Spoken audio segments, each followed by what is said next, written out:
In today's video, I'm going to teach you how to create tasks and subtasks in Goodday. We'll walk through everything step by step, so by the end, you'll be comfortable setting up structured work in your projects. Go ahead and open your browser and head over to the Goodday website. Make sure you're logged into your workspace so you can follow along in real time. Once you're in, you should see the main dashboard, which is your starting point for navigating around the platform. On the left-hand side of the screen, look for the project management icon in the sidebar. This is where all your projects live and where you'll be able to create and organize your work.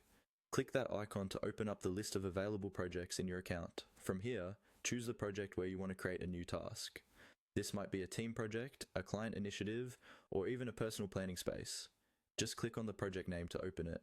You'll now see the project's main view, which could be a list, board, or another layout depending on how your workspace is configured.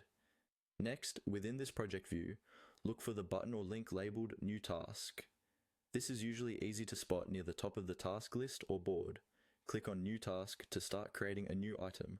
A task creation panel or pop-up will appear. Now, type in your task name.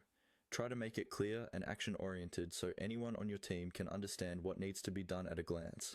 For example, instead of report, you might write Prepare Weekly Status Report. You can add more details later, but the title should be descriptive enough on its own. Once your main task has been created, it's time to add subtasks. With the task open, find the plus sign, usually located near the task details or in the subtask section. Click on the plus sign and a small menu will appear.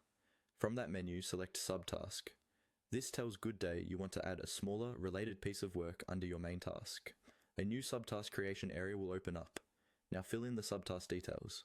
Give it a clear name, and if available in your view, you can also assign it to someone, set a due date, adjust priority, or add a brief description. Think of each subtask as one concrete step toward completing the main task. When you're happy with the details, click on Create Subtask. The new subtask will now appear under your main task, and you can repeat this process to add as many subtasks as you need to break the work down clearly.